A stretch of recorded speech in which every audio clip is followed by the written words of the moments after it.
guys, welcome to my channel. If you are new here, hello, my name is Ailish. It's lovely to meet you and I hope you're having a wonderful day. If you are returning, hello, nice to see you. How are you doing? Today's video is my first ever video essay and I'm very excited. Not done this before, so please do bear with me. I'm sure I will have time to improve. But a little bit of background before we get into anything.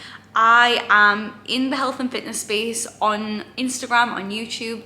I studied food science and nutrition at undergrad level and I studied nutritional sciences at masters. Will putting nutritional information on menus in restaurants impact obesity in the UK? A video essay. You may have heard the headlines last week. On the 6th of April, it became a legal requirement for restaurants to have calorie labeling on their menus. The calories need to be literally everywhere, online, on the menus, everywhere. This is, of course, to tackle obesity. But before we discuss these changes, let's look at obesity in the UK. In the UK, obesity has increased from 10% to over 25% from 1975 to 2016. And according to the dictionary, and I hate to say this out loud, but obesity is defined as the state of being grossly fat or overweight.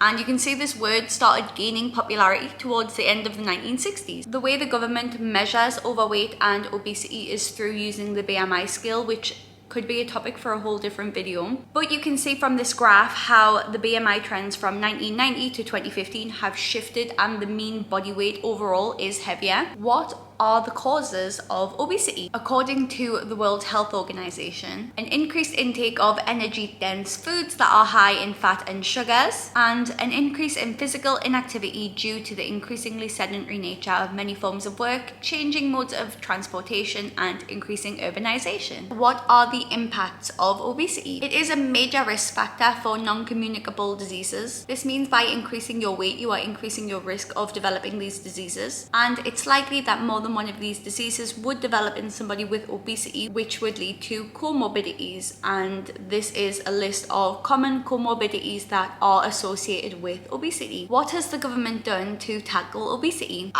First of all, I hate this. Why are we tackling people? Why are we literally tackling human beings? Doesn't feel right in my opinion. But I am not joking. This is literally what the government website says in relation to how they are approaching public health in the UK. The government started tackling obesity in 1991 and these are all of the policies they have released since then. And as you can see, nothing has had a major lasting change to the upward trend in obesity. In primary school, I remember the Change for Life campaign so vividly. Perhaps that is why I became involved in health sciences. So obviously the government's efforts have really been futile and they have been tackling obesity since the early 90s for nothing. Why putting calories on menus is an awful idea? Because obesity is a socioeconomic issue. So for those of you that didn't have the pleasure of experiencing these at university, a meta-analysis is basically when you gather all of the relevant research papers that have already been conducted on your specific area, specific niche of research, to find trends and to find anomalies in the results to create like a monster of a reliable research paper. They are essentially the most reliable source of research there is. So getting back to the point that obesity is a socioeconomic issue, what does socioeconomic mean? It's essentially class. And obesity is essentially a bigger issue in the lower class, those with a lower socioeconomic status. Overall lower life course socioeconomic status is related to higher rates of obesity. And here is a great example. The most deprived areas of the UK have the highest amount of fast food restaurants and takeaways per 1,000 residents because this food is more affordable and life is stressful, working is stressful, having children, having good mental health is stressful in this day and age. And it's hard enough without having to think about going to the shop, buying ingredients, cooking those ingredients, making a meal that everybody in your family will enjoy, when you can feed a family of 4 for literally less than £15 in McDonald's. And most fast food restaurants already have the nutritional information already available. So I could deep dive into the link between socioeconomic status and obesity, but probably only like 100 people will actually watch this video.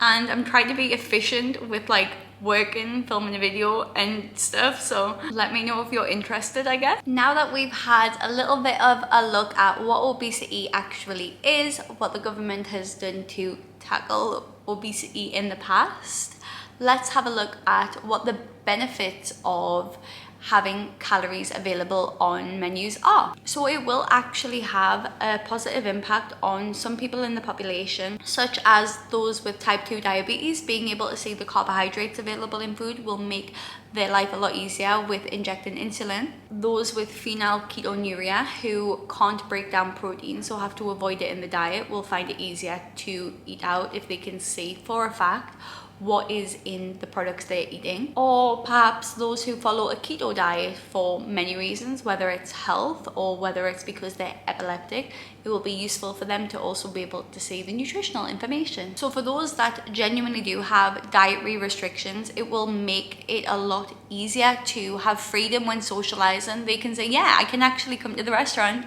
because I for certain know what I can and can't eat. And of course, hashtag fitness Instagram is happy about this because it will make it very much easier to eat out and stay on track and track your calories on MyFitnessPal. However, eating out once in a while and not knowing what's in that food is also totally fine. And of course, the negatives. Calories without context is stupid as fuck. This is how people develop eating disorders. Calories alone don't include health benefits, mental benefits, literally anything. You need context. Calories without context is like putting someone in a plane in the pilot seat and telling them to fly the plane. They are literally gonna crash the plane because they do not know what to do with it. And about 2% of the British population is currently diagnosed with an eating disorder. And I very much believe that that actual number is a lot higher for those undiagnosed. It's hard enough with the current strain on the NHS for those who are diagnosed to even get help and treatment. And mental health has already had a huge hit from the past couple of years. So everybody is still in a waiting line to get seen anyways.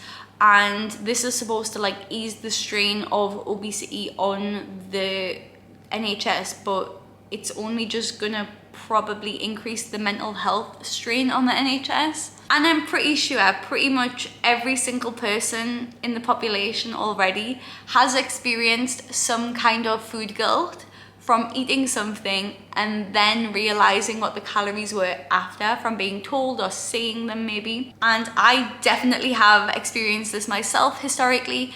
That is a bad enough feeling in itself, but over and over again, having guilt about what you're eating when you're eating out, it's a slippery slope. So to conclude this video essay, I ask everybody on my story to let me know how often they eat out. How often do you eat out at restaurants? And the vast majority replied with 1 meal per week or less, which I calculated to be 4% of our weekly meals if we're eating around 3 meals a day, and approximately 2% of your overall calorie intake for the day. So is knowing that 2% of the calories going in your diet per week gonna help obesity?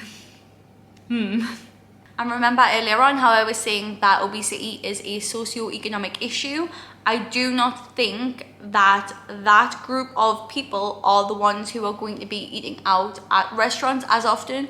More likely going to be fast food chains, which we know already have the nutritional information. So as usual, I personally believe that this is not going to be an effective means of preventing obesity, oh my god, yeah, sorry. The amount of times I've had to say obesity and tackle in this video makes me feel sick, and I sincerely apologize to your ears. Let me know if you would like to see a video from me on things that I think would help improve the overall health of the population. Otherwise, this was a video essay by Ailish Rutherford. I hope you enjoyed. I am also an online coach, and I use science-backed methods to help you improve your diet, nutritional quality, your knowledge surrounding health and fitness and exercise, and how to build a healthy lifestyle that you enjoy. If you would like to work with me and my team, please click the link below or send me a DM on Instagram. I would love to chat. See you in my next video. Bye!